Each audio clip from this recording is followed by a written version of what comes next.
Welcome to the Making of a Nation, American History in VOA Special English.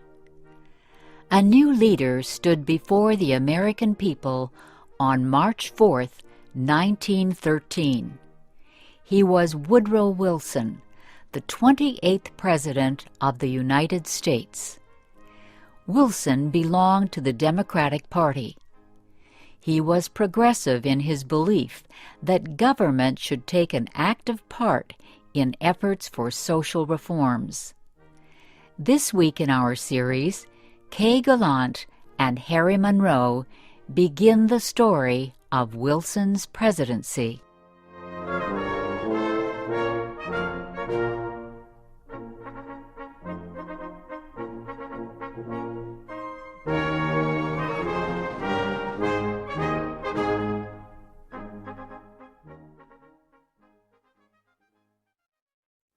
Woodrow Wilson had spent most of his life at Princeton University.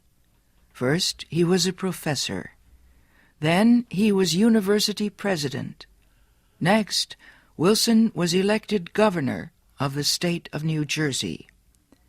His early success as governor made him a leading candidate for the Democratic presidential nomination in 1912. Wilson traveled widely around the country during the campaign. He made speeches to many groups. He tried to make himself and his ideas known to as many Americans as possible. Wilson called his program the New Freedom. One of his campaign promises was to fight for better conditions for America's small business owners. Such proposals helped him win the Democratic nomination for president. Then he defeated President William Howard Taft and former President Theodore Roosevelt in the election. Woodrow Wilson, the former president of a university, had become the president of a nation.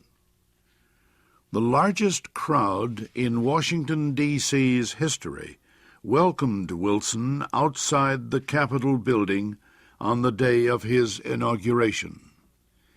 He called on the American people to join him in making the country a better place. "Our duty," Wilson said, "is to correct the evil without hurting the good. I call all honest men, all patriotic, all forward-looking men to my side."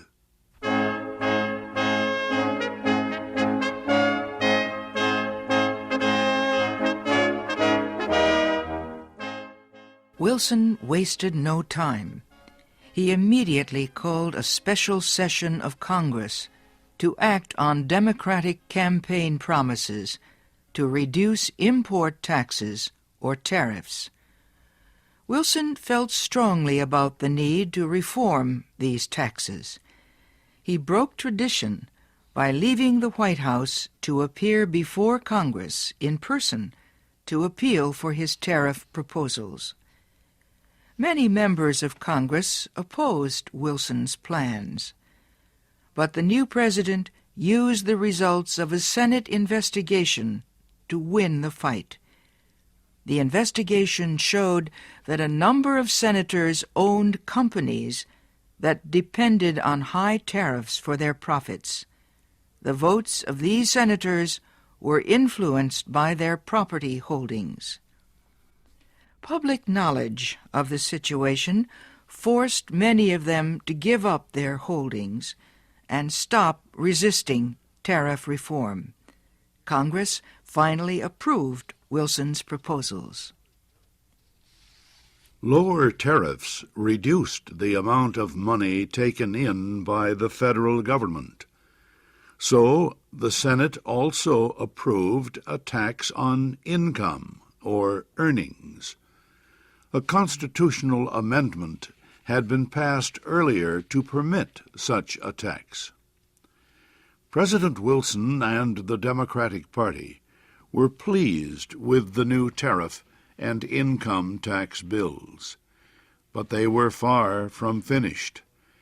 Next, they turned their efforts to reform of the banking industry. For several years, many people had recognized the need for changes in the banking system.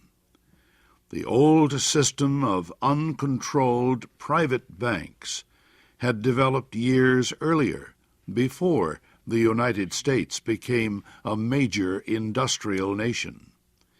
Many people agreed that a more modern system was needed, but they could not agree on details. President Wilson said control of the nation's wealth was held by too few men. He noted a report that said just 2 men controlled 10% of the total wealth of the United States. Wilson said the nation needed a money supply that could be increased or reduced when necessary to correct economic conditions. He said a method was needed to let banks help each other during economic emergencies. And, he said, laws were needed to prevent a few wealthy men from using the economic resources of the country for their own purposes. Finally, Wilson said the control of this system of banking must be public, not private. It must belong to the government itself. Wilson called his proposal for a central bank the Federal Reserve System. Under the plan, the nation would be divided into 12 areas. Each area would have its own Federal Reserve Bank. These area banks would not do business with the public. They would serve only as bankers' banks, and they would issue a new form of money supported by the federal government. Most important, the leaders of the new system would be chosen by the government, not by private business.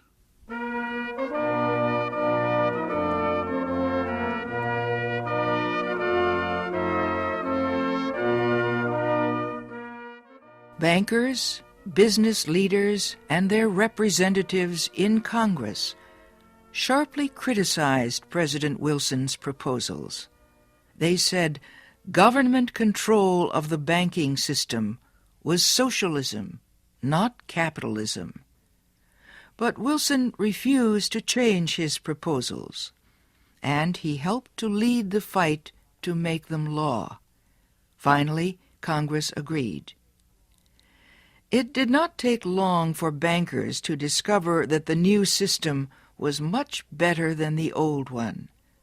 Today, the Federal Reserve System is one of the most important institutions in the United States.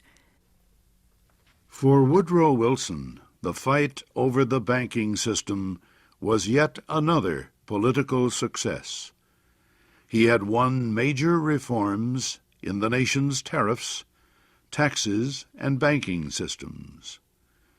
Now he told Congress that new legislation was needed to control the power of monopolies and trusts. These were the giant companies and business alliances that controlled complete industries. Wilson proposed a new antitrust law to control the actions of large companies.